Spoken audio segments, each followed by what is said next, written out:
সকাল সকাল 30টা টাকা আম্মুর কাছ থেকে নিয়ে বের হলাম। আব্বু অনেক কষ্ট পাচ্ছে বুঝতে পারছি, বাট কিছু করার নাই। আজকে ভার্সিটিতে আমার পরীক্ষা, তাই তাড়াতাড়ি করে বাসের জন্য বাস স্টেশনে দাঁড়িয়ে গেলাম। অনেকক্ষণ পরে বাস এলে বাসে জায়গা নাই, যে দাঁড়িয়ে যাবো। অনেক কষ্টে বাসের ভিতরে গেলাম। 10 মিনিট পরে ভার্সিটিতে চলে আসলাম। আর আমি নেমে গেলাম, বাসা থেকে না খেয়ে চলে আসলাম।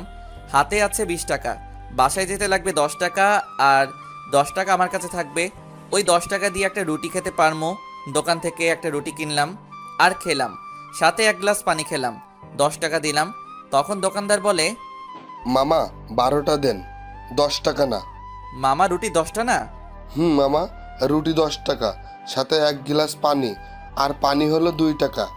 মামা 2 টাকা পরে দিয়ে দেই, আমার কাছে যে টাকাটা আছে সেই টাকা দিয়ে বাস ভাড়া দিয়ে বাসা যেতে হবে। ঠিক আছে মামা, পরে দিয়েন। আমি ভার্সিটির ভিতরে চলে গেলাম। সোজা আমি আমার সিট খুঁজতে লাগলাম। 1 মিনিট পরে আমি পেয়ে গেলাম। আমি বসে আছি সিটে। সবাই চলে আসলে, কিন্তু আমার সাথে যে লোকটা বসবে সে এখন আসে নাই। স্যারও চলে আসলে খাতা দিবে, তখনই একটা মেয়ে এসে হাজির। সবাই ওই মেয়ের দিকে হ্যাঁ করে তাকিয়ে আছে। দেখতে ঠিক পরীর মতো সুন্দর, বাট এই মেয়ে এখানে কেন? কখনো তো দেখি নাই এই মেয়েকে আমাদের ভার্সিটিতে। তখনই স্যার, আরে আদিবা, ভিতরে আসো। আর সবাই শোনো, ওর নাম আদিবা। আজ থেকে সে তোমাদের সাথে পরীক্ষা দিবে আর সে তোমাদের সাথে পড়বে। যাও, তোমার সিটে গিয়ে বসো। মেয়েটা এসে আমার সাথে বসলে, আমার সাথে বসতেই তার একটু সমস্যা হচ্ছে, তা আমি বুঝতে পারছি। আমার কাপড়গুলো একটু পুরনো টাইপের, তাই আমি মেয়েকে বললাম, হাই, আমি আবির আহমেদ আদি। মেয়েটা ভাব নিয়ে কোনো কথা বলে না। তখন বুঝলাম মেয়েটা বড়লোকের দোলানি, তাই এত ভাব। স্যার খাতা দেওয়া শুরু করলে, সাথে প্রশ্ন। সবাই লিখতে শুরু করলে, আমি আমার মতো করে লিখছি। সবাই এক্সট্রা পেপার নিচে, আমি শুধু তাকিয়ে তাকিয়ে দেখছি আর ভাবছি কি এমন লেখছে তাদের এত এক্সট্রা পেপার লাগে। আমার তো আরও অনেক পৃষ্ঠা বাকি আছে। দেখতে দেখতে প্রায় সময় শেষের দিকে চলে এসেছে। তারপরে গিয়ে একটা এক্সট্রা পেপার নিলাম। একইভাবে ঠিক সময় লেখে পরীক্ষাটা দিলাম। সবাই বের হয়ে সব বন্ধুদের সঙ্গে কত কথা বলছে, বাট আমি বলতে পারছি না, কারণ আমার কোনো বন্ধু নাই। আমার পোশাক দেখে কেউ আমাকে বন্ধু বানাতে চায় না, আর আমিও কারো বন্ধু হতে চাই না। বাসায় আসার জন্য বাসে উঠলাম। 10 মিনিট পরে আমাকে বাসার কাছে নামিয়ে দিলে আমি বাসায় ঢুকি। তখন আমার কলিজার টুকরা বোন আমার কাছে এসে হাজির। ভাইয়া, ভাইয়া, আমার চকলেট কই? সরি কলিজা, আনতে মনে নাই, কালকে আনবো কেমন? আমার কাছে টাকাও শেষ হয়ে গেছিল, যার কারণে চকলেট আনতে পারি নাই। আমি প্রতিদিন ভার্সিটি থেকে আসার সময় চকলেট নিয়ে আসি। আর হ্যাঁ, আমার ছোট বোনের নাম মারিয়া। আচ্ছা। ওই পাগলি, রাগ করিস কেন? বললাম তো সত্যি মনে নাই। তখন আম্মু বলে, আদি, ফ্রেশ হয়ে খেতে আয়। আমি ভাত বাড়ছি, মারিয়া এখানে আয়। আচ্ছা আম্মু, বলে উপরে চলে গেলাম। গিয়ে ফ্রেশ হয়ে নিচে এসে দেখি আব্বু টেবিলে বসে আছে, তাই আমি আবার চলে গেলাম উপরে। আমি আর মারিয়া অনেকবার ডাকছে খাবার টেবিল আসার জন্য, বাট আমি চলে গেলাম আমার রুমে। কিছুক্ষণ পরে আম্মু আর মারিয়া খাবার নিয়ে আমার রুমে আসলে, তখন আম্মু বলে, আর কত কষ্ট দিবি তোর বুড়ো বাপটাকে? সে অনেক কষ্ট পাইছে। তো আমি কি করব সে কষ্ট পেলে? তুই কি করবি মানে? তোর বাপের সাথে আজ থেকে 4 বছর ধরে কথা বলিস না। একটু কথা বললে কি হয়? সে না হয় একটা ভুল করেছে, তাই বলে তুই আর তার একমাত্র ছেলে হয়ে তার সাথে কথা বলিস না? তার দেওয়া কোনো গাড়ি বা পোশাক নিচ্ছিস না, সব সময় পুরান পোশাক পরে ভার্সিটিতে যাস। তারও আবার লোকাল বস দিয়ে তোর বাপের অনেক কষ্ট পায়। কার জন্য সে এত টাকা ইনকাম করে বল? আমি কি তাকে বলছি যে আমার টাকা লাগবে বা আমার জন্য টাকা ইনকাম করতে? আমি কোনো কিছু বলি নাই। আর আমি তো এই বাড়ি থেকে চলে যেতে চাইছিলাম, শুধু তোমার অনুরোধটা আমি ফেলতে পারি না। আম্মু কি সব বলে? আগের কথা, ভাইয়াকে আগে খাবার দাও দাও।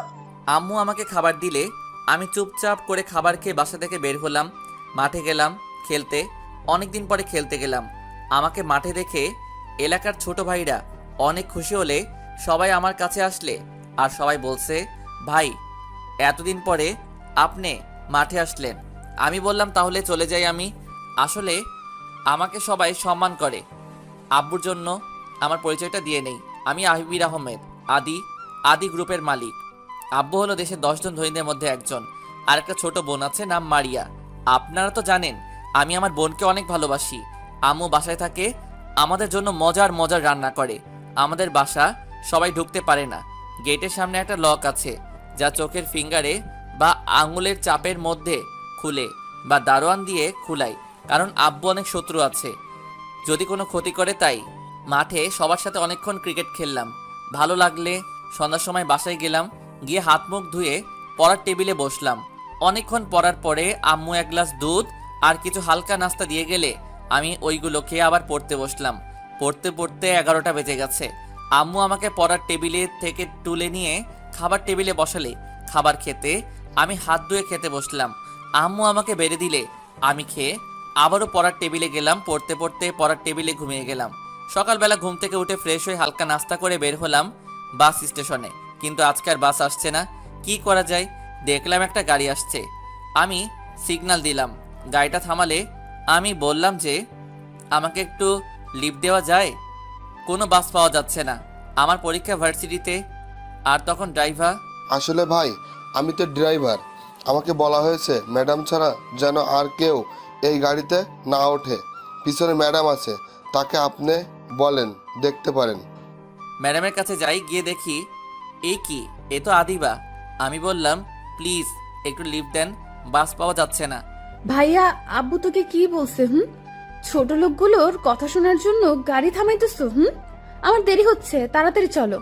ড্রাইভার গাড়ি নিয়ে চলে গেলে তখন আমি বললাম, শালি মনে হয় না আমার আব্বুর থেকে বড়লোক হবি, এত ভাব তোদের। বলে রাস্তার একপাশে দাঁড়িয়ে আছি। দেখলাম একটা বাস আসলে আমি সাথে সাথে দৌড়ে উঠে গেলাম। 10 মিনিট পরে ভার্সিটির সামনে নামলাম। রুটির দোকানে গিয়ে আগে 2 টাকা দিলাম, তারপরে ভার্সিটির ভিতরে গেলাম। গিয়ে দেখি সবাই লেখছে, পরীক্ষা 5 মিনিট আগে শুরু হয়ে গেছে। আমি ভিতরে গেলাম। স্যার বলে, তুমি আসতে এত দেরি করলে কেন? আদিবার দিকে একটু আর চোখে তাকালাম আর বললাম, বাস সময় মতো পাই নাই। ও, কাল থেকে একটু আগে বের হবা, তাহলে বাস পাবে। আমি বললাম জি স্যার, বলে লিখতে থাকলাম। শুধু ফারুক স্যার আমার সাথে সুন্দর করে কথা বলে, আর বাকি সব স্যারের একটা চিন্তা করে আমি কি করে এই ভার্সিটিতে ভর্তি হলাম। যাই হোক, আগে পরীক্ষা দিতে হবে। আর কথা না বাড়াই, আমার হাতে সময় আছে 2 ঘন্টা। আমি প্রশ্নটা দেখলাম, সবগুলো কমন। আমি লিখতে থাকলাম। অনেকক্ষণ লেখার পরে হঠাৎ মনে হলো কেউ আমাকে কলম দিয়ে খোঁচা দিছে। দেখলাম আদিবা। হাই, আমি আদিবা। আমি কিছু না বলে চুপচাপ করে লিখতে থাকলাম। আবারও খোঁচা দিলে কলম নিয়ে বললাম, কি সমস্যা? 7 নং প্রশ্নের উত্তরটা দেখান। আমি কিছু বলতে চামো, তার আগে আদিবা থামিয়ে দিল। আমি দেখছি আপনি 7 নং প্রশ্নটা দিছেন।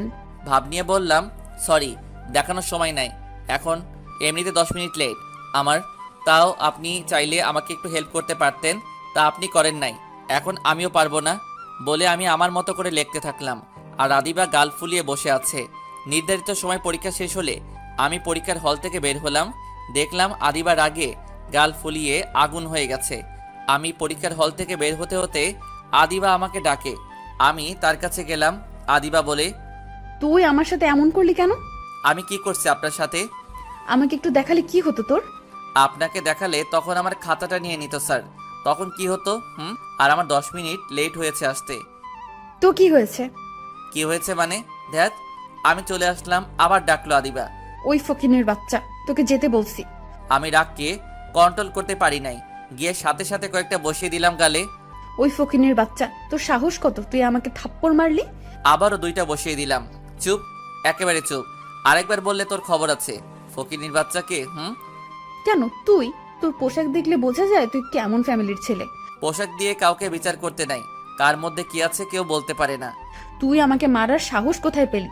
এখনই আমি প্রিন্সিপাল স্যারের কাছে বিচার দেব তোর নামে। দেখ তোর কি হাল করি আমি। প্রিন্সিপাল আমার আব্বুর বন্ধু। মেয়েদের একটা স্বভাব, কোনো কিছু না পারলে আরেকজনের ক্ষমতা দেখায়, পারলে নিজের যোগ্যতা কিছু করে দেখা। ওকে ওকে, আমি আমার যোগ্যতা দিয়ে আমার প্রতিশোধ নিমু, যা। আমি চলে আসলাম ভার্সিটি থেকে। আজকে ছোট বোনের জন্য চকলেট দিতে হবে, তাই আজকে আর বাসে না গিয়ে হেঁটে হেঁটে বাসায় আসলাম। ছোট বোনের চকলেট নিয়ে আমি বাসায় এসে কলিং বেল দিতেই ছোট বোন এসে দরজাটা খুলে দিলে আমি মারিয়ার হাতে একটি চকলেট দিয়ে আমার রুমে গেলাম। গিয়ে ফ্রেশ হয়ে নিচে আসলাম। আম্মু আমার জন্য খাবার বেড়ে রাখছে, আমরা একসাথে খাবার খেলাম। বাট মারিয়া মন খারাপ। আমি বললাম, কি রে, তোর মন খারাপ কেন? ভাইয়া, কাল থেকে তুই আমাকে সাথে করে নিয়ে আসবি স্কুল থেকে। আচ্ছা, তা না হয় করবো, কিন্তু সমস্যাটা কি সেটা বলবি তো? ভাইয়া স্কুলের সামনে কিছু পকেটের ছেলে আছে, আমাকে বাজে বাজে কথা বলে। আমার রাগটা আরও বেড়ে গেলে, আচ্ছা তুই আমাকে একটু দেখিয়ে দিস তো কারা এই ছেলে পেলে। এখন গিয়ে ঘুমা যা। আমি রুমে চলে আসলাম, রাগে মাথা গরম হয়ে আছে। আমি মারিয়া স্কুলে এক ফ্রেন্ডের ভাইকে কল দিলাম, দিয়ে বললাম যে তার ছোট ভাই তামিমকে যেন ফোনটা দেয়। সে তার ভাইকে ফোনটা দেয়। আমি জানতে চাইছি ছেলেগুলো কে। তারপরে সে বলে, আমি সাথে সাথে পিস্তল নিয়ে বের হলাম বাসা থেকে। আমার লাইসেন্স করা পিস্তল আছে, আব্বু আমার জন্য সুরক্ষার জন্য এইটা আমাকে দিছে। আমি সোজা চলে গেলাম স্কুলের সামনে গিয়ে দেখি ওরা সবাই বসে আছে। দেখে সাথে সাথে 2-3টা বুলেট ছাড়লাম। সবগুলো ভয় চুপ করে দাঁড়িয়ে গেলে একটা লম্বা চুলওয়ালা সে চিল্লাচিল্লি করতে শুরু করে।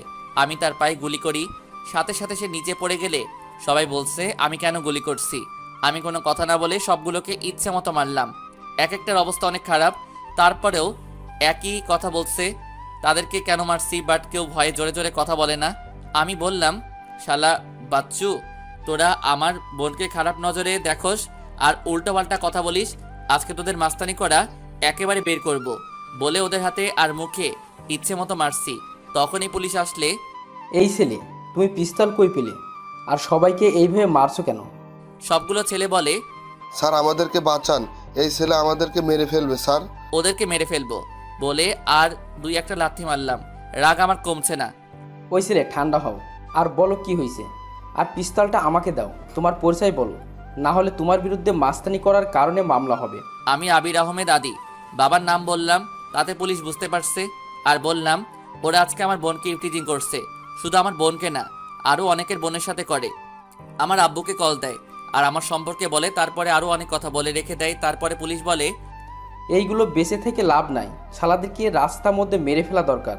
বলে 2-1টা লাথি দিলে আর আমাকে বলে, আজকে পর থেকে এখানে আর ইফটিজিং হবে না, এখানে 2 করে পুলিশ থাকবে সব সময়। আর তুমি তোমার পিস্তলটা নিয়ে বাসায় যাও আর স্যারকে কিছু বলবেন না। ভাই, যদি স্যারকে বলেন তাহলে আমার চাকরি নাও থাকতে পারে। আব্বুকে কিছু বলবো না, বাট নেক্সট টাইম যদি কোনো মেয়ে ইফটিজিংয়ের শিকার হয় তাহলে তার পরিণতি অনেক খারাপ হবে। বলে চলে আসলাম বাসায়। সোজা রুমে চলে গেলাম, ঘুমানোর চেষ্টা করলাম। কিছুক্ষণ পরে আব্বু বাসায় আসলে এসে আম্মুর সাথে চিল্লাচিল্লি শুরু করলে। কিছুক্ষণ পরে আম্মু আসলো আমার রুমে। আদি নিচে আয়, তোর আব্বু কথা বলবে তোর সাথে। নিচে গেলাম, সাথে সাথে আব্বু আমাকে 2টা চড় মারে। আমি চুপ করে দাঁড়িয়ে আছি। মাস্তান হয়েছে না, আমাকে তো খুনি বাবা বলবে যখন আমি রাস্তা দিয়ে বের হব। কেন মারামারি করছিস? খুনি বাবা বলে কষ্ট হবে যদি। রাস্তা লোকেরাই বলে, ওই যে যাচ্ছে ধর্ষিতার বাবা যাচ্ছে দেখ, তখন কি ভালো লাগবে? যাদেরকে আমি মারছি তারা 2 ঘন্টা আগে মারিয়ার সাথে নোংরা নোংরা কথা বলছে, আরও অনেক ভাষার কথা বলছে। আর যখন মারিয়া তার ভাইকে বলে তাকে কিছু ছেলে নোংরা কথা বলে, তাকে সেভ করার জন্য তখন কোনো ভাইয়ের মাথা ঠিক থাকবে? আমি তাদেরকে মেরে ফেলতে চাইছিলাম, পুলিশ বাঁচিয়ে দিচ্ছে। আব্বু চুপ হয়ে গেছে আর সবাই বসে পড়লে মারিয়াকে বলল, মারিয়া, আদি যা বলছে তা কি সত্যি? জি আব্বু। আমি চলে আসলাম রুমে, মাথাটা ঠান্ডা ঠান্ডা লাগছে। ফোনটা বের করে ফেসবুকে ঢুকলাম, বাট ছদ্মনাম আইডি যাতে কেউ আমাকে খুঁজে না পায়। মাঝে মাঝে ফেসবুক চালাই, ভালো লাগে তাই। চোখে হালকা ঘুম আসলে তাই ফোনটা রেখে ঘুমিয়ে গেলাম। সন্ধ্যার সময় ঘুম থেকে উঠে ফ্রেশ হয়ে হালকা নাস্তা করে পড়তে বসলাম। অনেকক্ষণ পড়ার পরে আম্মু ডাকলে খাবার খেতে আমি নিচে গেলাম। দেখলাম আব্বু আছে। আমি আবার উপরে চলে আসতে যাব, তখন আম্মু বলে, আদি, তোর আব্বু কি জানি বলবে আজকে, তাই তোকে ডাকছে আজকে। তাই আর কিছু না বলে চেয়ার টেনে মারিয়ার পাশে বসলাম। আম্মু খাবার বেড়ে দিলে সবাই খাচ্ছে। হঠাৎ করে আব্বু বলে, আমি মারিয়ার দিকে তাকালাম, দেখলাম মারিয়া রাজি না। তাই আমি বললাম যে এখন মারিয়ার বিয়ে দেওয়ার দরকার নাই, মারিয়া আগে এসএসসি পরীক্ষা দিবে, তারপরে ভাবা যাবে। তার আগে মারিয়ার বিয়ের কথা যেন না ওঠে। আমার সোজা কথা। রাতে খাবার খেয়ে রুমে এসে শুয়ে পড়লাম। পড়তে ভালো লাগছে না, ঘুমের দেশে হারিয়ে গেলাম। আর একটা মধুর স্বপ্ন দেখলাম। হঠাৎ করে কেউ এসে আমাকে ডাকতে থাকে আর স্বপ্নের 12টা বাজিয়ে দিলে দেখলাম মারিয়া। আমি বললাম, কি সমস্যা? ভার্সিটিতে যাবি না তুই? যাব, মাত্র শুইলাম, এর মধ্যে তুই চিল্লাচিল্লি লাগিয়ে দিলে। কি গাঁজা খেয়ে ঘুমাস নাকি? এখন বাজে 9টা, সময় আছে আর 1 ঘন্টা তোর হাতে। কি করবি দেখ। কি তুই? আরে আগে ডাকবি না আমাকে? বলে এক দৌড়ে বাথরুমে চলে গেলাম। তাড়াতাড়ি করে ফ্রেশ হয়ে এসে দেখি মারিয়া রুমের সবগুলো বাজ করছে। আমি তাড়াতাড়ি করে শার্ট প্যান্ট পরলাম আর রুম থেকে বের হলাম। নিচে এসে হালকা কিছু খেয়ে আমার কাছ থেকে 30 টাকা নিয়ে বের হলাম। বাসা থেকে বাস স্টেশনে গিয়ে দাঁড়ালাম। বাস চলে আসলে আমি বাসটা ভিতরে গেলাম, গিয়ে দেখি সিট খালি আছে। আমি সিটে বসলাম। 10 মিনিট পরে চলে আসলাম ভার্সিটিতে। যখন আমি ভার্সিটিতে ঢুকবো তখনই একটা লোক বলে, এই ছেলে দাঁড়াও, তুই আজকে পরীক্ষা দিতে পারবি না। দেখলাম লোকটা পিছে কিছু লোক আছে, দেখে বোঝা যাচ্ছে মাস্তান হবে। আমি বললাম, কেন, কি করছি আমি? তুই কিছু করিস নাই, বাট তুই ভার্সিটিতে যেতে পারবি না, পরীক্ষা দেওয়া লাগবে না তো তুই বরং বাসায় চলে যা। না বড় ভাই, আমি পরীক্ষা দেব। আপনারা যদি এমন করেন তাহলে আমি পুলিশ ডাকবো। আমাকে পুলিশের ভয় দেখাস না, এই নে পুলিশকে ফোন দে তুই। আমার হাতে ফোনটা দেয়। আমি লোকটা ফোনটার হাতে নেই, দেখলাম আদিবাকে হাসতে হাসতে ভার্সিটির ভিতরে চলে গেলে তার মানে আদিবা এই লোকগুলোকে পাঠিয়েছে। আমি ওদের ফোনটা হাতে দিয়ে আমার ফোনটা দিয়ে কল দিলাম ডিআইজিকে, আর সব খুলে বলি যে আমাকে ভার্সিটিতে কিছু লোক ঢুকতে দেয় না। তখন ডিআইজি আঙ্কেল বলে, ওই থানা পুলিশ পাঠিয়ে দিচ্ছি, আমি তোমার কোনো সমস্যা হবে না। ডিআইজি হলো আমার বাবার বন্ধু। আমি বললাম, ওকে আঙ্কেল, তাড়াতাড়ি পাঠিয়ে দেন, আমার পরীক্ষার সময় কম আঙ্কেল। বলে ওকে আর ওই লোকগুলো হাসছে আর বলছে, আরে পুলিশ আমাদের দেখলে সালাম দেয়, তুই পুলিশকে ফোন দিয়ে ওকে, পুলিশে আসলে তোকে আবার মামলা বলবো ঢুকিয়ে দিতে। আমি চুপ করে দাঁড়িয়ে আছি। 7 মিনিটের ভিতর পুলিশ চলে আসলে এসে আমাকে বলে, তুমি আবির আহমেদ আদি? জি। আর ওরা আমাকে ভার্সিটিতে ঢুকতে দিচ্ছে না। তখন পিছন থেকে একটা লোক পুলিশকে বলছে, আরে স্যার আপনি কেন এসেছেন, আর যখন এসেছেন তখন একে ধরে নিয়ে যান আর একটা মামলা দিয়ে 5 বছরের জন্য জেলে পাঠিয়ে দেন। সাথে সাথে পুলিশ ওই লোকটাকে একটা থাপ্পড় মেরে সবগুলোকে গাড়িতে তোলে। তখন একজন বলছে, ওসি তুই জানিস না তুই কাকে নিচ্ছিস, আর এই ছেলে আমি 1 ঘন্টার মধ্যে আবারও আসবো, আমার পাওয়ারের সম্পর্কে ধারণা নাই। তোর নিজেরও ধারণা নাই তোরা আজকে কত বড় ভুল করছিস। তুই 1 ঘন্টা না 1 বছরেও মনে হয় না বের হতে পারবি।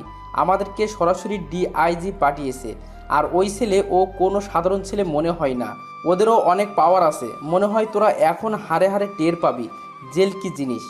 স্যার আসার সময় কিছু ফকির আর একটা ফকিরনির সাথে দেখা। ফকিরগুলোকে আমি নিজের দায়িত্বে তাদের ঠিক জায়গায় পাঠিয়ে দিয়ে এসেছি, বাট ফকিরনিকে পারলাম না। তার স্বভাবটা ছিল ডাস্টবিনের ময়লা খাওয়া।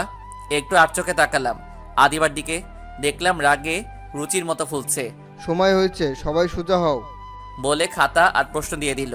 সবাই প্রশ্ন পেয়ে খুশি, সবাই লেখছে, আমিও লেখছি। দেখলাম আদিবা গাল ফুলিয়ে বসে আছে আর উকি মারছে আমার খাতার দিকে। আমি দেখেও না দেখার ভান করে লেখছি। আদিবা কিছুক্ষণ এদিক ওদিক করে সে নিজে লেখা শুরু করছে। তাকিয়ে তাকিয়ে দেখতে থাকলাম আদিবার দিকে। এত সুন্দর নিষ্পাপ একটা মেয়ের এত বেশি অহংকার দেখলে কেমন কেমন লাগে। যাই হোক, আবারও লেখা শুরু করলাম।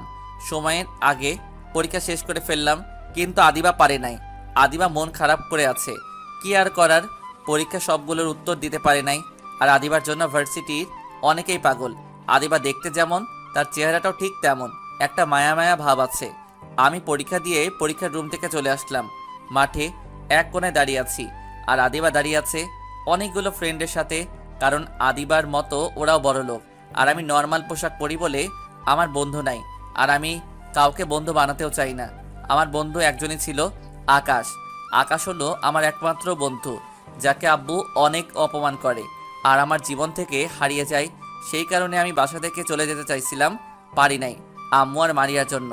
কিন্তু আব্বুর সাথে সেই দিন থেকে কথা বলা বন্ধ করে দিছি। হঠাৎ করে আদিবা আমার সামনে, কি রে ছোট লোকের বাচ্চা, তোকে আজকে কেমন মার দিল আমার লোকেরা? আর পরীক্ষার হলে আসলি কি করে তুই? মার না সেই লেভেলের মায়ের, বাট আমার উপর না, ওদের উপর হচ্ছে। এখন কি ফকির নিমার্কা মাস্তান আনিস যা আমার কাছে চুলের মতো ফু দিলে উড়ে যায়। তুই ছোট লোক বলে তোর কোনো ফ্রেন্ড হয় না। দেখ আমার কত ফ্রেন্ড। তুই ঠিক বলছিস, বাট আমার তো মনে হয় তুই আমার থেকেও ছোট লোক। বলে চলে আসলাম। আদিবা অনেকবার ডাকছে এই বলে যে ছোট লোককে আমি রাস্তায় চলে আসলাম আর বাস পেয়ে গেলাম। বাস দিয়ে চলে আসলাম। বাসায় এসে কলিং বেল দিতেই সাথে সাথে দরজা খুলে দিলে মারিয়া। আমি উপরে চলে গেলাম, গিয়ে ফ্রেশ হয়ে নিচে আসলাম। খাবার খেতে গিয়ে দেখি ওমা আমার পছন্দের খাবার রান্না করছে, বিরিয়ানি। তাড়াতাড়ি করে বিরিয়ানি প্লেটে নিলাম। তারপরে মারিয়া আম্মু নিলে সবাই 1 প্লেট খেতে খেতে আমি 2 প্লেট মেরে দিলাম। তখন মারিয়া বলে, হাম্মু, এই ছেলে তো রাক্ষস, আমরা 1 প্লেট খেতে পারছি না, আর এই ছেলে তো 2 প্লেট খেয়ে ফেলাইছে। চুপ কর, আমার ছেলেটা না খেতে খেতে চিকন হয়ে গেছে, আর 2 প্লেট কেন? আদি বাবা, তুই আরও 2 প্লেট খা বাবা। না আম্মু, আমি আর খাবো না। তোমার ডাইনি মেয়েটা খাবার না পেয়ে তো স্বামীর মায়েরকে চিকন হবে, রাক্ষসী একটা। আমার খাবার দেখতে পারে না। আম্মু, তোমার মেয়েকে বাসা থেকে বিদায় করবা কবে? না না, এত তাড়াতাড়ি আমি বিদায় হব না। আগে তুই বিয়ে করবি, তোর বউয়ের সাথে ঝগড়া করব, তারপরে আমি এই বাড়ি থেকে বিদায় হব। আমি কি পাগল নাকি? তোর মতো ডাইনিকে বাসায় রেখে আমি বিয়ে করব? না না, আমি এত পাগল না রাক্ষসী। ওই থাম, তোরা কি শুরু করছিস? কি ঝগড়া শুরু করছি নাকি? তোমার মেয়ে তো শুরু করছে, বাট তাকে বলে বন্ধ করতে। ওকে, বন্ধ করব, একটা শর্ত আছে। কি শত আবার? তার মানে তুই ইচ্ছা করে ঝগড়াটা শুরু করছ, তাই না? কি সত্তর? আমাকে আজকে বিকেলে নিয়ে বের হতে হবে। আজকে ঘুরতে ইচ্ছে করে অনেক, তাহলে ঝগড়া থামবে, না হয় আজকে সারাদিন চলবে। আদি যা, কবে থেকে মারিয়া বের হয় না? আর বিরিয়ানি কিন্তু মারিয়া রান্না করছে তোর জন্য। এই কাহিনী না? আচ্ছা যা, নিয়ে যাবো, এখন আর বিরক্ত করবি না ওকে, বলে রুমে চলে গেলাম। গিয়ে একটা ঘুম দিলাম, হালকা চোখটা লাগছে। তখনই মারিয়া এসে ডাকাডাকি শুরু করলে। ওই ফেয়া, ওঠ, ঘুরতে যাবি না? যাবো। কয়টা বাজে? 3টা বাজে। এই মেয়ে মাথাটা গেছে, ঘুরতে কি কেউ এই রোদের মধ্যে যায়? যাই, আমরা তো কাছে কোথাও যাচ্ছি না, আমরা দিয়া বাড়িতে যাবো। ওই জায়গায় যেতে অনেক সময় লাগবে না, আবার আসতে হবে না। কি? আব্বু জানলে কি করবে জানিস? কুত্তা, তোকে এই জন্য আমি বিরিয়ানি রান্না করে খাওয়াইছি। আমার বিরিয়ানি ফেরত দে, যাবো না তোর সাথে কোথাও। বিরিয়ানি কিভাবে দিমু? তুই এক কাজ কর, আমি বিরিয়ানি খেয়ে আসার পরে বাথরুমে চলে গেছি, তুই গিয়ে দেখ বাথরুমে পাস কিনা। রাগ তুললে কিন্তু পানি দিয়ে দিব তোর পুরো শরীরে। আমি বললাম ওকে, উঠছি, বাট তুই গিয়ে রেডি হ। বললে আমি বাথরুমে গেলাম, গিয়ে ফ্রেশ হয়ে নিচে আসলাম। আম্মুর থেকে কিছু টাকা নিয়ে নিলাম। দেখলাম মারিয়া চলে আসলে রেডি হয়। আম্মু থেকে বিদায় নিয়ে একটা সিএনজি নিয়ে চলে গেলাম দিয়া বাড়িতে। বাসা থেকে গাড়ি নিয়ে আসি নাই, কারণ আব্বু কোনো কিছু আমি চাই না। আসলে জায়গাটা অনেক সুন্দর। মারিয়াকে নিয়ে হাঁটছি, হঠাৎ মারিয়া বলে, ভাইয়া, ওই যে ফুচকার দোকান, আমি ফুচকা খামো, চল ভাইয়া। মারিয়াকে নিয়ে আমি চলে গেলাম ফুচকার দোকানে। মারিয়া একটা ফুচকার অর্ডার দিলে আমি ফুচকা খাই না। মারিয়া জানে মারিয়া খাচ্ছে, মাঝে মাঝে আমাকেও একটা করে খাওয়াই দিচ্ছে। আসলে ভাই বোনের ভালোবাসাটা অন্যরকম হয়। সারাটা বিকাল মারিয়াকে নিয়ে হেঁটে হেঁটে আমার পায়ে ব্যথা করছে। আমি মারিয়াকে বললাম চল বাসায় যাই, বলে মারিয়াকে নিয়ে বাসায় চলে আসলাম। এসে দেখি আব্বু সোফায় বসে আছে। আমাদেরকে দেখে আব্বু বলতে লাগলো, আমার এতগুলো গাড়ি কার জন্য কিনেছে? বেড়াতে গেলে বাসা থেকে একটা গাড়ি নিয়ে যেতে পারলে না? কাদের জন্য আমি টাকা কামাই করি? আপনাকে কেউ বলে নাই যে আমাদের টাকা লাগবে, আপনার টাকা আপনার কাছে রাখেন। বলে রুমে চলে আসলাম। আর আব্বু চিল্লাচিল্লি শুরু করে দিলে আমি ফ্রেশ হয়ে পড়ার টেবিলে বসলাম। আমি সোজা পড়ার টেবিলে চলে আসলাম। আব্বু চিল্লাচিল্লি করতে শুরু করলে আমি চুপচাপ করে বসে আছি। হঠাৎ রুমে আম্মু আসলে, এসে বলে, কি দরকার ছিল এত দেরি করে আসার? এখন তোর আব্বু চিল্লাচিল্লি করছে। আমি আম্মুকে বললাম এখন আমি পড়বো, তুমি যাও, বলে আম্মুকে পাঠিয়ে দিলাম। আর আমি পড়তে শুরু করলাম। কালকে পরীক্ষা হিসাব বিজ্ঞান, তাই ভালো করে পড়তে হবে, লিখতেও হবে। রাত ভরে শুধু লেখছি আর লেখছি। কখন যে পড়ার টেবিলে ঘুমিয়ে গেলাম। সকালবেলা কারো ধাক্কায় আমার ঘুমটা ভেঙে আমি দেখলাম মারিয়া। ওই, তোর না পরীক্ষা আর তুই এখন ঘুমাস? পরীক্ষা? আমার টেনশন তোর কেন? টেনশন তো আমারই থাকবে, কারণ আমি সব সময় চাই আমার ভাইয়া যে ভার্সিটির 1 নাম্বার হয়ে থাকে, 2 নাম্বার হতে যেন না হয়। এই কাহিনী না? আচ্ছা যা, দেখবি তোর ভাই 1 নাম্বার হবে। আচ্ছা যাও, এখন গিয়ে ফ্রেশ হয়ে নিচে আসো। 8:40 বাজে, আমি তোমার রুমটা গুছিয়ে দেই। ওকে, বলে বাথরুমে চলে গেলাম। গিয়ে গোসল করে এসে দেখি রুমটা গুছিয়ে বসে আছে মারিয়া।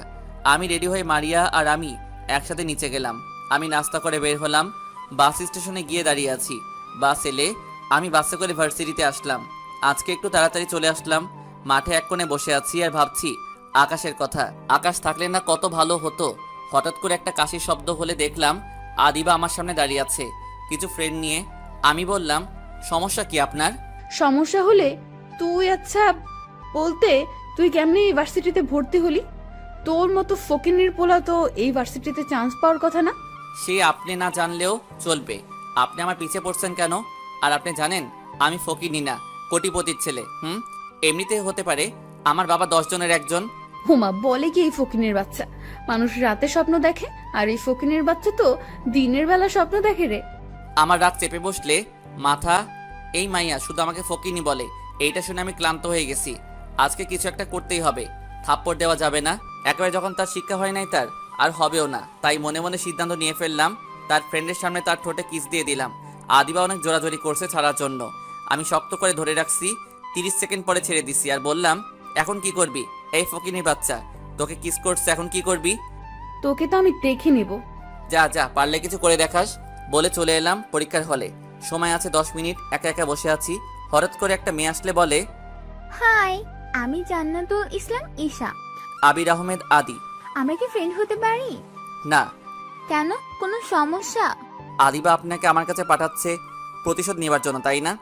আপনার কি তাই মনে হয়? আর আমি কারো হুকুমের চাকর না, ওকে? ফ্রেন্ড হতে হবে না। ওকে ওকে, আপনি রেগে যাচ্ছেন কেন? আমরা এখন থেকে ফ্রেন্ড, ওকে? তাহলে তুই করে বলবি, আপনি না, ওকে? এর মধ্যে আদিবা তার ফ্রেন্ডের নিয়ে চলে আসলে, আর আমি জান্নাতুলকে বললাম, এখন তুই গিয়ে তোর সিটে বস। এক ফকিন্নি আরেক ফকিন্নির খবর রাখে। তখন বলে হাসতে থাকে তার ফ্রেন্ডগুলো।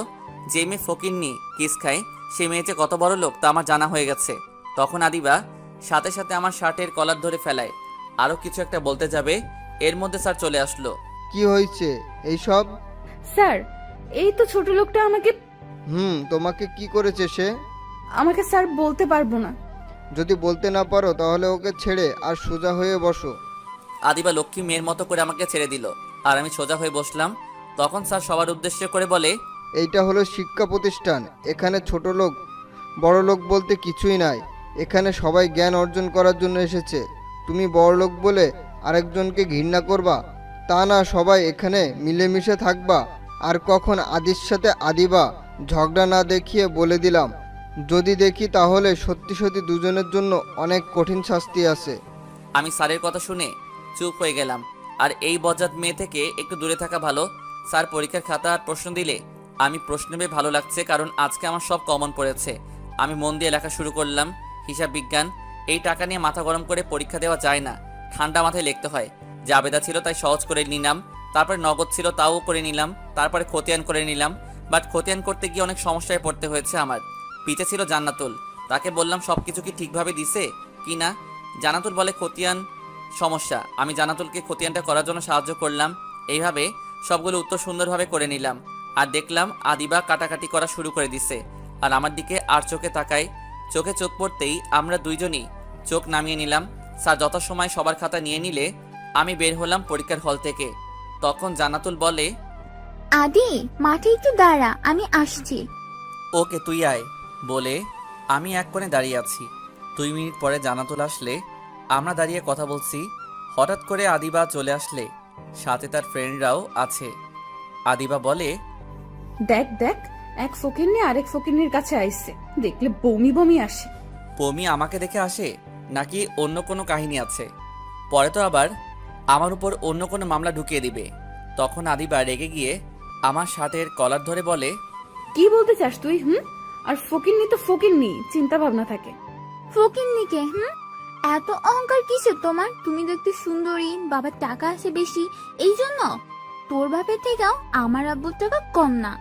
আর একবার যদি ফকিন্নি কথাটা মুখ দিয়ে বের হয়, তাহলে আমার থেকে খারাপ কেউ হবে না। সাথে সাথে আদিবা চুপ হয়ে গেল। জান্নাতুল, আমি গেলাম। দাঁড়া, তুই এখন এখানে দাঁড়িয়ে আছি কেন? যাও এখান থেকে। ওকে, যাচ্ছি। আরে কি দরকার ছিল ওই মেয়ের সাথে ঝগড়া করার? মেয়েটা একটু বেশি অহংকারী, আর তোকে ফকিনি ফকিনি বলে তাই একটু রাগ হয়েছে। আচ্ছা, তোর বাসায় কি কে আছে রে? আর থাকিস কোথায়? কেন রে, জেনে কি করবি? আরে বল না শুনি। আম্মু আব্বু ছোট বোন আর আমি। তোর কে কে আছে? আম্মু আব্বু আর আমি। কি করে আঙ্কেল? আদি গ্রুপ মেসেঞ্জার পদে আছে। তোর আব্বু কি করে? কাজ করে। তোর বাসা কোথায়? ঠিকানা আপনাদেরকে বললাম না? তোর কোথায়? এই ঠিকানাটা আমাদের। ভালো, এখন চল বাসায় যেতে হবে। ওকে চল, আমি একটা রিক্সা নিয়ে তোকে নামিয়ে দিয়ে আসি, কেমন? এই না না না, আমি যে একাই যেতে পারবো, বরং তুই ঠিকঠাক বাসায় যা, কেমন? ওকে, বাট তোর ফোন নাম্বারটা আমাকে দে। 0140686। ওকে, এখন আমি আসি। বলে জান্নাতুলের থেকে বিদায় নিয়ে চলে আসলাম বাসে করে আমার ভার্সিটির সামনে। দাঁড়িয়ে পড়ে আমি বাসে করে বাসার সামনে চলে আসলে টাকা দিয়ে গাড়ি থেকে নামলাম। গেট খুলে নিলাম। দরজায় কলিং বেল দিতেই আম্মু দরজা খুলে দিলে আমি বললাম, তুমি কেন? আম্মু, মারিয়া কই? মারিয়া কি স্কুল থেকে আসে নাই? মারিয়া তো স্কুল থেকে ওই কখন এসেছে, কিন্তু সে তার রুমে মন খারাপ করে বসে আছে। কেন, কি হয়েছে ওর? কি জানি, কিছু বলছে না আমাকে। আম্মু, তুমি জানতে চাইবে না কি হয়েছে? ধ্যাত, আমি যাচ্ছি ওর কাছে, তুমি খাবার সাথে টেবিলে। বলে মারিয়া রুমে গেলাম। গিয়ে দেখি মারিয়া চুপচাপ করে খাটের এক কোণে বসে আছে। আমি বললাম, কি হয়েছে আমার রাক্ষসী বোনটাকে? কে কি বলেছে? কি হয়েছে মারিয়া, আমাকে বল বোন আমার। মারিয়া আমাকে জড়িয়ে ধরে কেঁদে দিল। আরে আরে, আমার বোনটা কাঁদে কেন? কে কি বলছে বল আমাকে। ভাই, আজকে না সোহান নামের একটা ছেলে আমাকে প্রপোজ করছে। আমি রাজি হই নাই বলে আমাকে বলছে কালকে যদি আমি স্কুলে যাই আর ওর প্রপোজটা গ্রহণ না করি তাহলে নাকি আমাকে সে সবার সামনে অপমান করবে। সোহানটা কে আমাকে একটু বলতো। আমাদের স্কুলের সভাপতির ছেলে, অনেক বখাটে। আচ্ছা, এই জন্য তোর মন খারাপ, তাই না? আচ্ছা চল, এখন খাবার খাবি, ঠিক আছে? পরে দেখছি কি করা যায়। তুই খাবার টেবিলে যা, আমি ফ্রেশ হয়ে আসছি। আমি যাচ্ছি, তুমি আসো। আর আমার চকলেটটা কই? চকলেট আগে একটা হাসি দে তুই, তারপরে পাবি। সবসময় কি হাসি আসছে নাকি? কিন্তু চকলেটের জন্য হলেও জোর করে হাসি দিতে হয়। আমি সেটা জানি। তোর হাসিটা দেখলে আমার ভালো লাগে বোন। তুই সবসময় এভাবে হাসি খুশি থাকবি, কেমন? আর এই নে তোর চকলেট। ভাইয়া, আমি নিচে যাচ্ছি, তুমি আসো। আমি বললাম আসছি। বলে আমার রুমে গেলাম। গিয়ে দেখে একটা কল আসলে কলটা কেটে আমার এক বন্ধুকে কল দিলাম। তার বাসা মারিয়ার স্কুলের সাথে। আমি বললাম, বন্ধু, সোহানের সম্পর্কে কিছু বলবি আমাকে? কেন, কি হয়েছে একটু বলবি আমাকে? তেমন কিছু না। সোহান একটা বখাটে ছেলে, শুধু মেয়েদের পিছন পিছন ঘুরে আর প্রপোজ করে। রাজি না হলে মেয়েটার ইজ্জত হারাতে হয়। বাপের ক্ষমতা, টাকা আর পুলিশ, এইটার কারণে তাকে কেউ কোনো ক্ষতি করতে পারে না। ওকে বন্ধু, ধন্যবাদ তোকে। বাই, একটু বিজি আছি, পরে কথা বলবো। বলে কলটা কেটে দিলাম। বন্ধুর সাথে কথা বলার কারণটা হলো সোহানের ক্ষমতা সম্পর্কে জেনে নিলাম। আমাদের থেকে পাওয়া কম আছে। এর মধ্যে ফোনটা বেজে ওঠে। আমি রিসিভ করি। ওপাশ থেকে একটা কণ্ঠ ভেসে আসছে। কুত্তা, বান্দর, হনুমান, শয়তান, আমার ফোনটা কাটলি কেন? আরে কে আপনি? আমাকে বকছেন কেন? তোকে খুন করে ফেলবো, শয়তান পোলা। আরে আজব, কে আপনি? আগে নাম বলেন। এর মধ্যে মারিয়ার ডাকাডাকি। ভাইয়া, খেতে আয়। আমি এখন খাবো না, বাই। আরে আরে শোন, আমি জান্নাতুল। আরে খাচ্ছর মেয়ে, তুই আমাকে বকছিস তাই না? আচ্ছা দোস্ত, আমি আগে খেয়ে আসি, কেমন? ওকে যা, খেয়ে এসে আমাকে একটা কল দিবি, কেমন? বলে খেতে গেলাম। গিয়ে দেখি মারিয়ার আম্মু বসে আছে আমার জন্য। সবার সাথে খেয়ে এসে আমি একটা ঘুম দিলাম। সন্ধ্যার সময় ঘুম থেকে উঠে দেখি অনেকগুলো কল জান্নাতুলের। সাথে সাথে ব্যাক করলাম। সরি। রাখ তো সরি, তোকে যে বললাম কল দিবার জন্য, তার কি হলো? তুই কল দিছিলি আমাকে? তুই কল দিছিলি আমাকে? সরি রে, আমি ভুলে গেছিলাম, তাই সরি বললাম রে। ওকে। আর শোন, কালকে আমার সাথে দেখা করতে পারবি বিকেলে? ওকে, পারবো। কখন কোথায় আসতে হবে? আমি বলে দেবো তোকে। ওকে, বাই। তারপরে আমি চলে গেলাম আমাদের বাসার ছাদে। বিকালটা কাটালাম ছাদে, ভালো লাগলো। সন্ধ্যার সময় রুমে আসলাম। কাল থেকে ভার্সিটি বন্ধ কিছুদিনের জন্য, তাই রুমে ঘুমানোর চেষ্টা করছি। তখন আম্মু আসলে এসে বলে নাস্তা খেয়ে যেতে। আমি চলে গেলাম নাস্তা করতে। নাস্তা করে এসে বললাম আমাকে যেন আর ডাক না দেয়, বলে চলে আসলাম। রুমে এসে একটা ঘুম দিলাম। কি একেবারে সকালে মারিয়ার ডাকে ঘুম ভেঙে গেলে মারিয়াকে নিয়ে স্কুলে যাব। মারিয়াকে নিচে পাঠিয়ে আমি রেডি হলাম, সাথে পিস্তলটাও নিলাম। আম্মুর কাছ থেকে কিছু টাকা নিলাম। মারিয়াকে নিয়ে স্কুলে আসলাম। বললাম তুই আগে যা, দেখবো ছেলেটা কে। ওকে। মারিয়া ঢুকলে আমি তার পিছু পিছু ঢুকলাম। আমি একটা সাইডে দাঁড়িয়ে আছি, মারিয়ার দিকে তাকিয়ে আছি। হঠাৎ করে একটা ছেলে মারিয়ার হাত ধরে ফেলায়। আমার তো রাগে মাথাটা আগুন হয়ে গেলে, আমার হাতের কাছে একটা লাঠি ছিল। দৌড়ে গিয়ে যে হাত দিয়ে মারিয়া হাত ধরে রাখছে, সেই হাতের মাঝে একটা বাড়ি দিতেই সে একটা চিল্লানি দিয়ে নিচে পড়ে গেলে আমি তাকে ইচ্ছে মতো মারলাম। স্কুলের সবাই আমার দিকে তাকিয়ে আছে। কোথা থেকে যেন কিছু লোক আসলে আমি পিস্তলটা হাতে নিয়ে একটা ফাঁকা আওয়াজ করতে সবাই চুপ হয়ে গেছে। সোহান ছেলেটাকে মারার পরে কিছুক্ষণ পরে একটা লোক আসলে আর সাথে পুলিশ লোকজন এসে সোহানকে বাবা বাবা বলে বুকে টেনে নিলে, আর আমাকে পুলিশ ধরে সাথে সাথে স্কুলের ভিতরে চলে আসলে আরেকজন। আর সে হলে কিছুক্ষণ পরে একটা লোক আসলে আর সাথে পুলিশ লোকটাকে এসে সোহানকে বাবা বাবা বলে বুকে টেনে নিলে আর আমাকে পুলিশের হাতে ধরিয়ে দিল। এই বলে যে আমি নাকি মাস্তানি করি, চাঁদাবাজি করি, আরও অনেক কিছু বলে। তখন সাথে সাথে পুলিশের আরও গাড়ি চলে আসলো। আমার রাগ কমেছে। না শালা, আমার বোনের হাত ধরা। পুলিশের হাতে থাকা অবস্থায় আরে দুই একটা লাথি মেরে দিলাম। তখন পুলিশ আমাকে মারতে যাবে, ঠিক তখনই ডিআইজি চলে আসলে আর জোরে বলে, থাম। আরে স্যার, আপনি এখানে বুঝতে পারছি। এই মাস্তানকে ধরার জন্য এসেছেন তাই না? সমস্যা নেই স্যার, ওকে আমরা ধরে ফেলেছি। চুপ করো, তোমাকে কে পুলিশের চাকরি দিচ্ছে? কেন স্যার, আপনি জানেন না আমাদেরকে সরকার চাকরি দিচ্ছে স্যাসরাদের ধরার জন্য? ডিআইজি আঙ্কেল বলে, তুমি কাকে ধরেছো? সে মাস্তান। এর মধ্যে আরও কয়েকটা গাড়ি ঢুকলে স্কুলে দেখে বুঝে ফেলাইছি আব্বু এসেছে, আর ডিআইজি আঙ্কেলকে আব্বু পাঠাইছে। আব্বু গাড়ি থেকে নামতে পুরো স্কুলের মানুষের ভিড় পড়ে গেছে।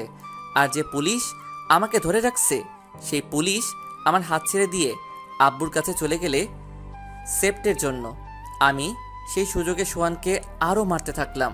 আমার সব রাগ তার উপরে মিঠালাম। শালা আর সোহানের আব্বু এসে আমাকে ধরে রাখছে, মারতে দিচ্ছে না। আর আবার সেই পুলিশ এসে আমার হাত ধরতে যাবে, তখনই ডিআইজি আঙ্কেল এসে পুলিশ অফিসারকে 2টা চড় মারে। স্যার, আমাকে মারলেন কেন? মাস্তানটাকে ধরবো না? ধরবেই তো, চাকরি থাকলে তো তুমি ধরবে, তাই না? ভালো লোক হয় মাস্তান, আর মাস্তান হয় ভালো লোক শুধু টাকা থাকলে, তাই না? এতক্ষণ যাকে স্টেপ করার জন্য ওই জায়গায় গিয়েছিলাম তার ছেলে হলো এই আদি চৌধুরী, আর সেই এই মাস্তান। না, মার খাওয়া লোকটা হয় ভালো লোক, সে সবসময় মেয়েদেরকে ইপটিজিং করে। আর আজকেও এই মামুনি যে এই দিকে আসতেছে, মারিয়া যায় তখন বলে এই হলো আদি ছোট বোন মনে হয়, ওই যে যাকে স্টেপ করার জন্য গিয়েছিলাম তার মেয়েকে। আজকে এই মেয়ের সর্বনাশ হয়ে যেত। কোনো ভাইয়ের সামনে তার ছোট বোন কলিজার টুকরা হাত ধরে টানাটানি করবে, আর তার বড় ভাই তা দেখবে আর চুপচাপ থাকবে? তা ভাবলে কি করে হয়? এটাকে ছেলে না বাবা, বেটাকে এখানে শেষ করে দেওয়া উচিত। সাথে সাথে সোহান আর তার বাপ ডিআইজির পায়ে পড়ে যায়। ডিআইজি বলে, আমি কিছু করতে পারবো না, যাদের কাছে তুমি অপরাধী তাদের কাছে যাও। সাথে সাথে মারিয়া পায়ে পড়ে যায়। মারিয়া পা সরিয়ে নেয়, তারপরে আমার কাছে আসে, বাট সোহান আসে না। যদি আবার মারি, ভয় পেয়ে আসে না। তারপরে আস্তে আস্তে করে আমার পায়ে পড়ে, তখন একটা লাথি দিয়ে আমার সামনে থেকে সরিয়ে দেই আর বলি, যেখানে আমার বোন তোদেরকে ক্ষমা করে নাই, সেখানে তোরা আমার পায়ে ধরতে এসেছিস। বলে আবারও মারতে যাব, তখন আব্বু বলে, থামাদি, এই কুকুরগুলোকে আর মারিস না, তাদেরকে পুলিশের হাতে তুলে দে, শেষ জীবনটা জেলে পচে মরুক। আমি থেমে গেলাম। পুলিশ ওদেরকে নিয়ে গাড়িতে উঠালে তারপরে যে পুলিশটা আমাকে ধরছে সে এসে আমাকে সরি বলে, আর বলে, ওই লোকটা আমাকে এমনভাবে বলে যে আমার মাথাটা নষ্ট করে দিল, তাই তোমার সাথে খারাপ ব্যবহার করেছি। সরি ছোট ভাই। স্যার, আপনি আপনার জায়গায় ঠিক কাজটা করেছেন, বাট সত্যিটা না জেনে ভুলটা করেছেন। পুলিশ আঙ্কেল, বাপ বেটাকে এমন শিক্ষা দিয়ে ছাড়বেন যেন কোনো বাপ তার ছেলেকে এমন শিক্ষা না দেয়। এই স্কুলে অনেক মেয়ের জীবনটা নষ্ট করে দিয়েছে ওরা। তুমি চিন্তা করো না মামনি, ওদের কঠিন বিচার হবে। এই বলে পুলিশ চলে গেলে সব ছাত্রছাত্রীরা হাতে তালি দিয়ে আমাকে অভিনন্দন জানালে। আব্বু মারিয়াকে গাড়িতে উঠালে আমাকে উঠতে বলে, আমি উঠি নাই, বললাম একটা কাজ আছে বলে চলে আসলাম। আব্বু মারিয়া গাড়ি করে চলে গেলে আমি হেঁটে হেঁটে বাসায় গেলাম। বাসায় ঢুকতেই আব্বু চিল্লাচিল্লি। আদি দাঁড়া। কি বলো?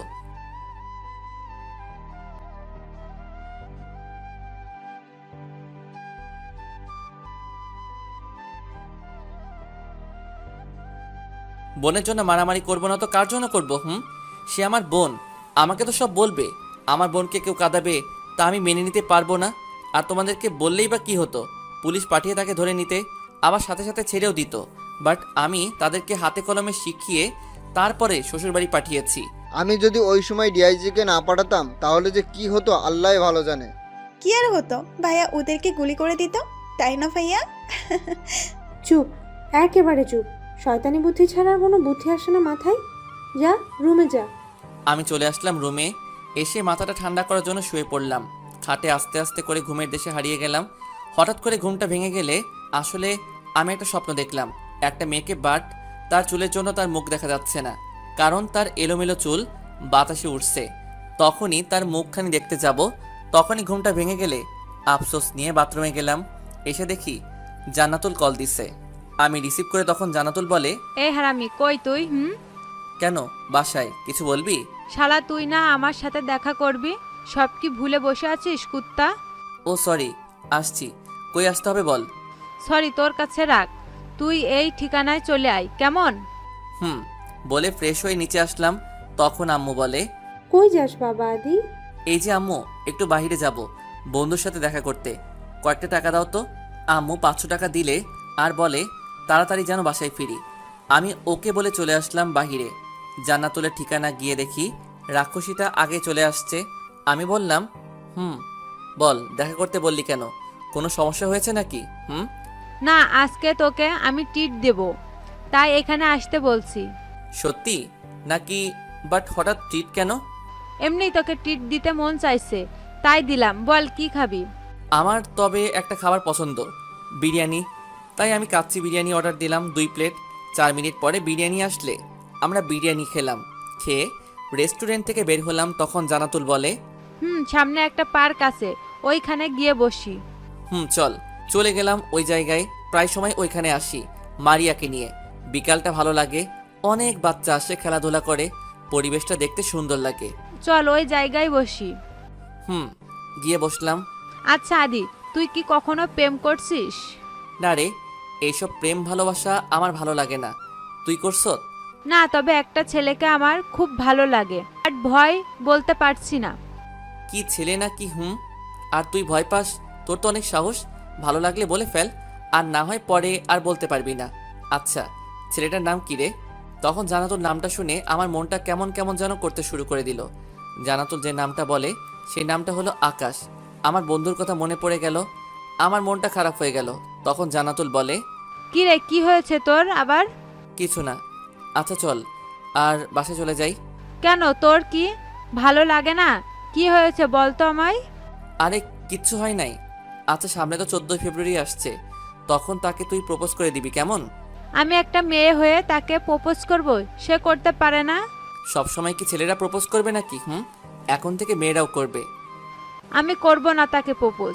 ওকে, না করলে নাই, বাট নিজে জিনিসটা যখন অন্যের সাথে দেখবি তখন দেবদাসী হয়, কান্না করিস, কেমন? না না, আমি কান্না করতে পারবো না, আর ওকে অন্য কারোর সাথে দেখতেও পারবো না। আচ্ছা তুই কি দেখবি? কে? না রে, একেবারে বিয়ের সময় দেখবো আমাদের দোলাভাইকে।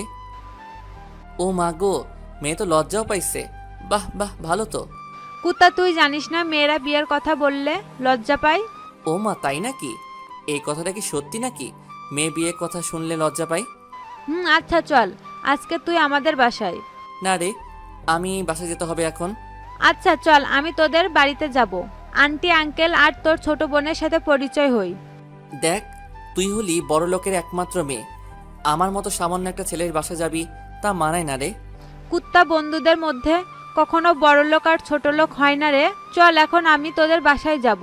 তুই পাগল নাকি? তোকে আমার সাথে বাসায় নিলে আব্বু আম্মু আমাকে কতগুলো প্রশ্ন করবে, আমি বাবা এতগুলো উত্তর দিতে পারবো না। তোকে অন্য এক সময় নিয়ে যাব, কেমন? আমি ইচ্ছা করে নিচে যাই নাই, আমি চাই না কেউ আমার পরিচয়টা জানুক। ওকে, বাট আমাকে নিয়ে যাবি কিন্তু। ওকে, আচ্ছা যা, নিয়ে যাব একদিন। এখন আমাকে যেতে হবে, সন্ধ্যা হয়ে আসছে। ঠিক বলছো, চল তোকে দিয়ে আসি আমি। না, আমি যেতে পারবো। তুই ওই যে রিক্সাটা থেমে আছে ওইটা দিয়ে চলে যা, আমি একটা বাসে করে চলে যাচ্ছি, কেমন? আচ্ছা, তুই আমার সাথে রিক্সায় গেলে কি এমন হবে? কিছু হবে না, বাট আমি কোনো মেয়ের সাথে রিক্সায় উঠতে পারবো না রে, কেউ দেখলে আমার সমস্যা হবে। এই রিক্সা মামা যাবে এই ঠিকানা জায়গায়? মামা যাবো, তবে ভাড়া 10 টাকা বেশি দিতে হবে। ভাড়া 60 টাকা, আমাকে 70 টাকা দিতে হবে। ওকে মামা, সমস্যা নাই, চলেন। ওকে, আল্লাহ হাফেজ। বাসায় গিয়ে আমাকে কল দিস, কেমন? বলে চলে আসলাম। রাস্তায় দেখলাম একটা ঝালমুড়ির দোকান, দেখে আমি চলে গেলাম ঝালমুড়ি খেতে। আমি বললাম, মামা ঝাল কম দিয়ে ঘুরি বেশি দিয়ে ভালো করে একটা বানিয়ে দেন। 1 মিনিট পরে আমাকে বানিয়ে দিলে আমি টাকা দিয়ে খেতে খেতে রাস্তা দিয়ে চলে আসলাম। দেখলাম একটা বাস থামিয়ে রাখছে, আমি দৌড়ে গিয়ে বাসটাকে ধরলাম, সাথে সাথে উঠে গেলাম। বাস চলে আসলে আমাদের বাসার কাছে আমি নেমে গেলাম আর বাসায় চলে আসলাম। কলিং বেল দিতে মারিয়া বলে, ভাইয়া তোকে কতগুলো কল দিলাম, তুই ধরিসনি কেন? আমি ফোনটা বের করে দেখি মারিয়ার 7টা কল। আমি বললাম, দেখো ফোনটা সাইলেন্ট ছিল, কেন কল দিছিস? ভাইয়া ফুচকা খাবো, ঝালমুড়ি খাবো, চল না ভাইয়া। কি? এখন সন্ধ্যা হয়েছে, আব্বু বাসায়, আমাকে বকা শোনাবে নাকি? আপু জানবে না, আমরা লুকিয়ে লুকিয়ে যাব। আরে মাথা মোটা, তোর কি মনে হয় আব্বু বোকা? যখন তোকে বাড়িতে কোনো জায়গা বা রুমে না দেখবে, তখন কি হবে বুঝতে পারছিস? বোকামে, যা রুমে যা। খাবো ফুচকা ঝালমুড়ি। বলে চলে গেলে আমি বাসা থেকে আবার বের হলাম, আর রাস্তার পাশে দেখলাম ফুচকা আর ঝালমুড়ি বিক্রি করছে। ওইখান থেকে প্রসেস করে নিয়ে আসলাম বাসায়। কলিং বেল দিতেই আম্মু দরজা খুলে দিল। কই ছিলে এতক্ষণ? আর হাতে কি এটা? তোমার মেয়ে কই? ঘুম পড়ছে আর গাল ফুলে আছে, কি জানি। আচ্ছা থাক, আমি আসছি। মারিয়া গাল ফুলে আছে, তার কারণ আমার হাতে প্যাকেটগুলো দেখবা, কিছুক্ষণ পরে সব কিছু ঠিক হয়ে যাবে। কি যে করিস দুই ভাই বোন, আল্লাহ ভালো জানে। আমি আর কিছু না বলে উপরে চলে গেলাম। গিয়ে দেখি মারিয়া চুপ করে বসে আছে বই খুলে। আমি পেছন থেকে বেউ দিতেই মারিয়া ও ভাইয়া বলে উঠল। আমি সাথে সাথে মারিয়াকে বুকে জড়িয়ে নিলাম আর বললাম, ভয় পাস না, আমি আছি তোর সাথে। কুত্তা, আমাকে ভয় দেখাস কেন? যাও আমার রুম থেকে। ওকে, চলে যাচ্ছি, বাট ফুচকা আর ঝালমুড়িগুলো ময়লা ঝুড়িতে ফেলাই দিয়ে আসি। কি? এই দাঁড়া দাঁড়া, কই যাস? বস আগে। না, চলে যাই, তুই তো বললি। ও, বলছিলাম না তোকে চলে যেতে? আচ্ছা কাজ কর, তুই এগুলো রেখে চলে যা। বলে হাত থেকে প্যাকেটটা রেখে বের করে দিল। আমি চলে আসলাম রুমে। এসে ফোনটা বের করে দেখি জান্নাতুল কল দিচ্ছে। আমি রিসিভ করি আর বলি, পরে কথা বলবো, এখন ফ্রেশ হচ্ছি বলে কলটা কেটে দিলাম। তারপরে ফ্রেশ হলাম। আম্মু এসে ডেকে গেলে নিচে আসতেই আমি নিচে গিয়ে দেখি আম্মু নাস্তা নিয়ে বসে আছে। আমি গিয়ে একটা চেয়ারে বসলাম, আরও নাস্তা করে রুমে চলে আসলাম আর বললাম, রাতে আমি খাবো না বলে রুমে চলে আসলাম। মাথা ব্যথা করছে তাই শুয়ে পড়লাম আর আস্তে আস্তে ঘুমিয়ে গেলাম। সকালে কারো ডাকে আমার ঘুমটা ভেঙে যায়। চোখ খুলে দেখি মারিয়া। ভাইয়া ওঠ না। কি কি হয়েছে বল? শপিং করব, তোকে যেতে হবে। আব্বু আমাকে একা ছাড়বে না। তো আমি কি করব? আমি যেতে পারবো না, তুই যা এখান থেকে। ওকে। বলে চলে গেলে কিছুক্ষণ পরে আমার মুখে এক জগ পানি ঢেলে দিলে আমি চিল্লানো দিয়ে উঠে গেলাম। আমি রাগের মাথায় মারিয়াকে মারতে গেলাম। যখন থাপ্পড় দেব তখনই মারিয়া ভয় পেয়ে কেঁদে দেয়। আরে আরে, তোকে কি কিছু করছি আমি? দেখ, তুই কাঁদবি না বলে দিলাম। আচ্ছা যা, তুই রেডি হ, তোকে নিয়ে শপিং করতে যাব, যা। সত্যি বলছো তো? যা, রেডি হ। মারিয়া খুশি হয়ে চলে গেলে রেডি হতে আসি। আমি বাথরুমে চলে গেলাম। গোসল করে রেডি হয়ে নিচে গিয়ে দেখি মারিয়া রেডি। শপিং বলে কথা, তাই আমার আগে এসে হাজির। হালকা নাস্তা করে নিলাম আর মারিয়াকে বললাম, টাকা নিছত? মারিয়া বলে কার্ড দিচ্ছে। এখন আম্মুকে বিদায় দিলাম। একটা সিএনজি নিয়ে মার্কেটে চলে আসলাম। মারিয়ার সাথে শপিং কমপ্লেক্সে ঢুকলাম। 1 ঘন্টা ধরে ঘুরছে, বাট কোনো কিছু কিনে নাই মারিয়া নাকি কোনো কিছু ভালোই লাগে না। আমি বললাম, দেখো মারিয়া, আমার আর ভালো লাগে না।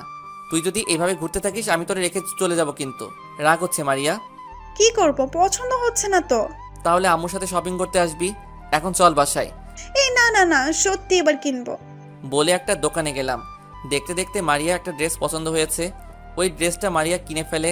আমি বললাম, যাক বাবা, তাহলে তুই শেষ পর্যন্ত কিনলি। এখন চল মারিয়া। না, এখন তুইও কিছু কিনবি, তারপর যাব। চল প্যান্টের দোকানে।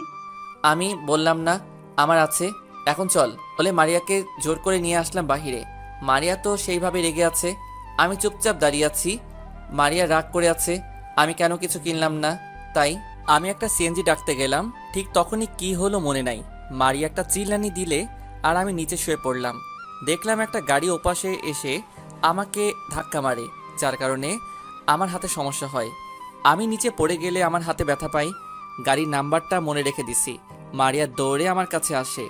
সাথে সাথে মানুষের ভিড়টা জমে যায় আর আমাকে একটা গাড়ি করে হাসপাতালে নিয়ে যায়। মারিয়া আব্বুকে কল দিয়ে বলে, ভাইয়া গাড়ির সাথে ধাক্কা খেয়ে এখন হাসপাতাল আছে। সাথে সাথে আব্বু আম্মুকে নিয়ে চলে আসে হাসপাতালে। রুমে আসার আগে থেকে আম্মু কান্না শুরু করে দিলে আম্মু রুমে ঢুকে আমাকে জড়িয়ে ধরে কান্না শুরু করে দিলে আর বলে, বাবা তুই ঠিক আছিস কি না? ঠিক আছি। আব্বু ডিআইজিকে কল দিয়ে বলে, আমার ছেলেকে কারা যেন মারার চেষ্টা করেছে, তোমরা কি করো? বলে চিল্লাচিল্লি শুরু করে দিল। আম্মু গিয়ে মারিয়াকে একটা থাপ্পড় মারে। মারিয়া গালে হাত দিয়ে বসে আছে চুপচাপ। আম্মু, তুমি কেন মারিয়াকে মারছো? মারিয়া আবার কি করছে? মারিয়ার জন্য তো আজ তুই এখানে।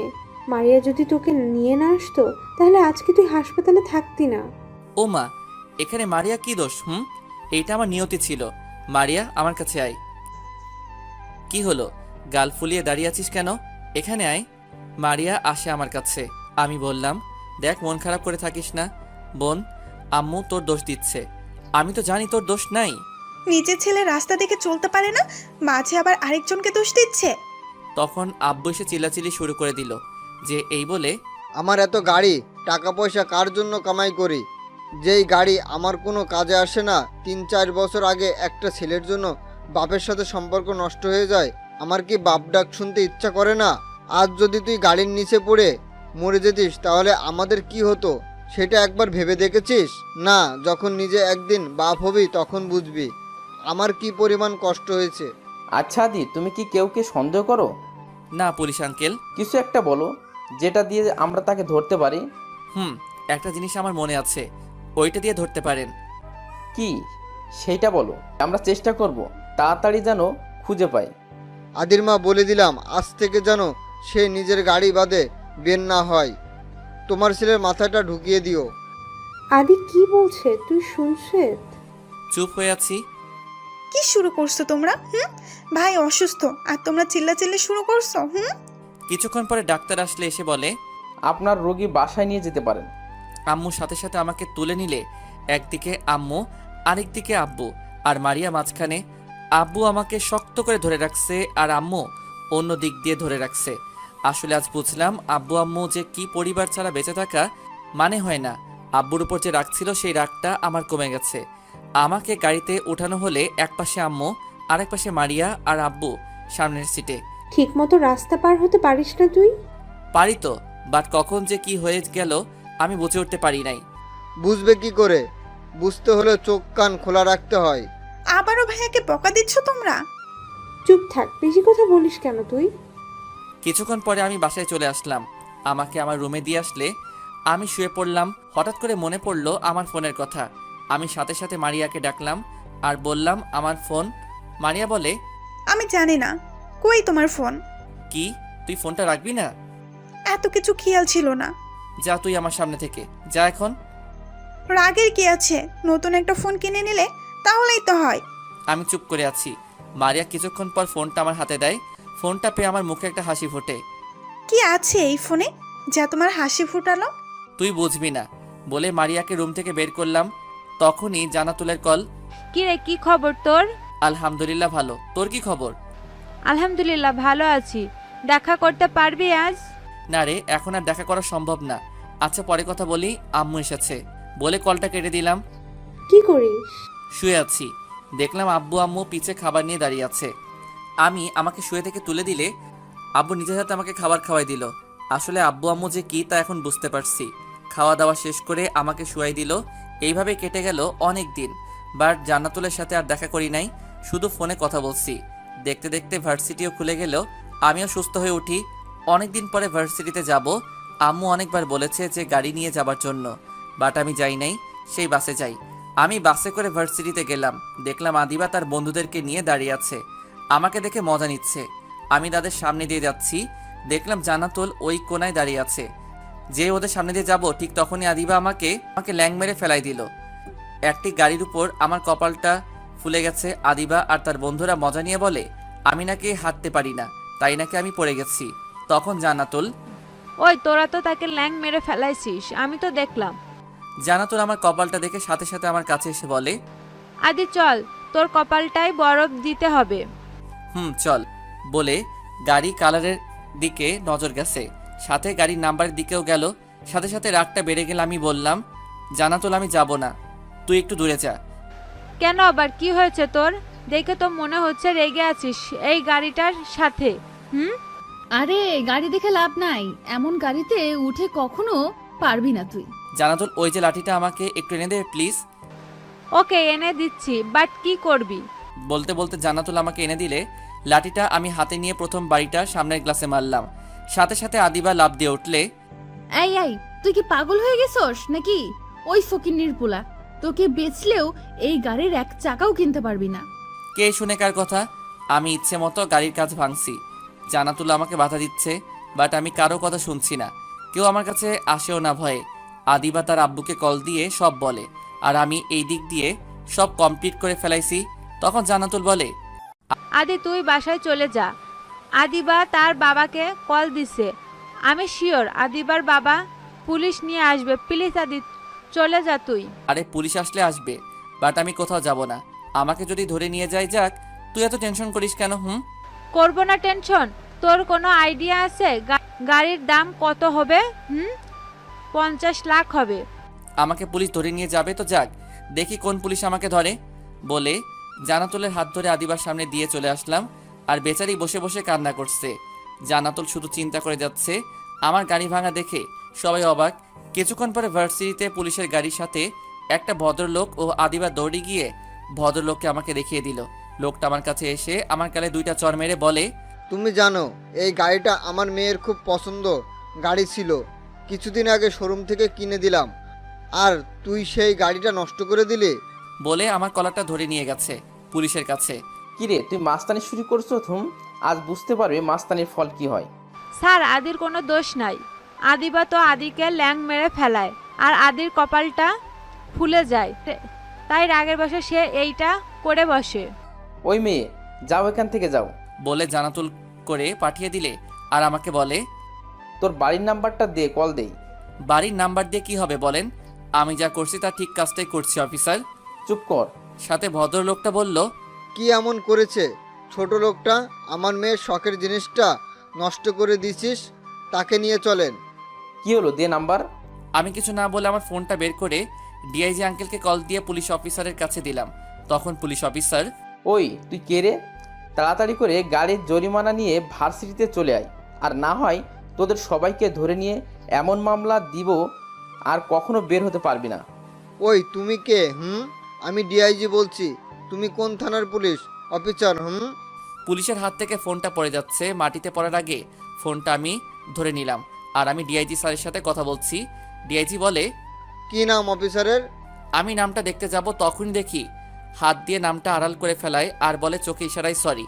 আমি ডিআইজি আঙ্কেলের সাথে কথা বলে ফোনটা রাখলাম। আমি যে থানায় মামলা করছি ওই থানায় ওসিকে ফোন দিয়ে বলি ভার্সিটিতে আসার জন্য। কিছুক্ষণ পরে চলে আসে 2 ওসি।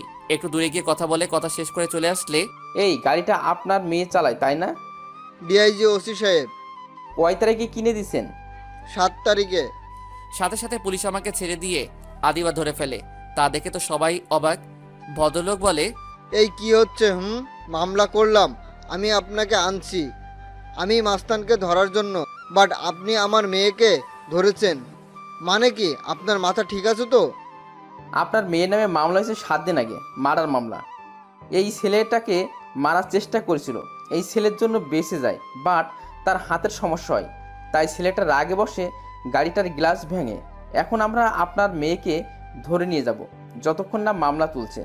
ভদ্রলোক তার মেয়েকে জিজ্ঞেস করে যে পুলিশ যা বলছে তা কি ঠিক কিনা। আদিবা আমতা আমতা করতে শুরু করে।